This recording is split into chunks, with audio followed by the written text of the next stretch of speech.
Reno Tirikatu. Tēnā koe, Mr Speaker. I'm pleased to speak in the first reading of this recovery bill. And Sir, as has been mentioned, this is the third piece of legislation in the trifecta of bills that we are enacting at an accelerated pace to address the earthquakes in the Hurunui and Kaikōura districts. So I'm very pleased to stand in support of this bill, and I endorse all of the cross-party efforts and collaboration that has taken place in the drafting and passage of this bill to date, to this point. Sir, this is an extraordinary piece of legislation in one sense, in that it's granting powers to the executive, to the order, to override legislation through orders in council. But it's necessary, and it has been obviously adopted before with the Christchurch experience, and it's necessary to facilitate recovery. And we know that there will be a host of different requirements that will need to be compliant with the law. But in some certain instances, sir, the law as it stands, will need to be amended to ensure that we are able to conduct the relevant, whatever it is, across a range of different areas to facilitate that recovery.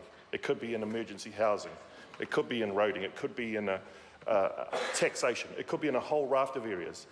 The beauty of this bill, sir, is that it is, whilst it does provide, in one sense, extraordinary powers, it is very contained and it is very prescribed. So it's not as if these powers are, will be abused. I certainly hope that won't happen, but they are put in place because they are necessary. And I do commend the drafting, because it covers every, as far as my reading is concerned, every scenario that may be required is captured by the wording in this bill. Modification, extension, suspension. So any malleable twisting of the law that is required is catered for by this, by the measures and by the drafting of the bill as I read it. But one point that I want to raise, sir, and I don't want to extend my contribution longer than required, but one point I do want to commend is the appointment of the review panel.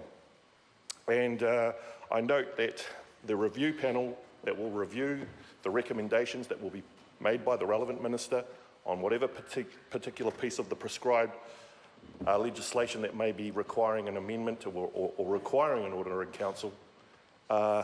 The review panel requires the minister to appoint one iwi representative. And now, sir, I just want to note that the affected area of this piece of legislation in this bill is beyond just one iwi. We know in the Christchurch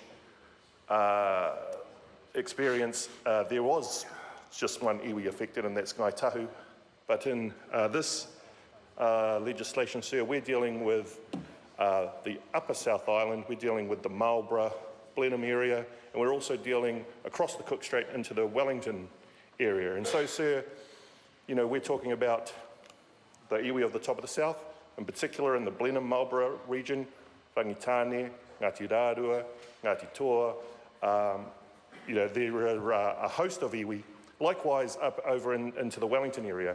And so I'm sure that the minister will be aware of this, because of the panel only has one iwi appointee. I'm sure that that iwi appointee would have some endorsement or support from all of the affected iwi that are contemplated by this bill, and not just one particular iwi. And I would just draw that to the minister's attention through that single person that is appointed as the iwi appointee. But apart from that, sir, yes, it is a they are extraordinary, I guess, measures, but extraordinary emergencies require these sorts of enactments of legislation of this type, and I know that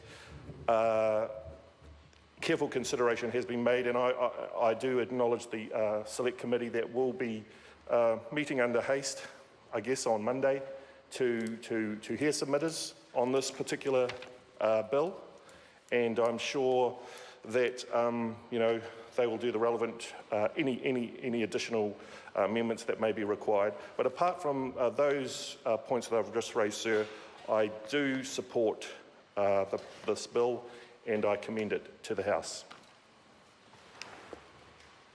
Members, the question is that the motion be agreed to. Those of that opinion will say aye. Aye.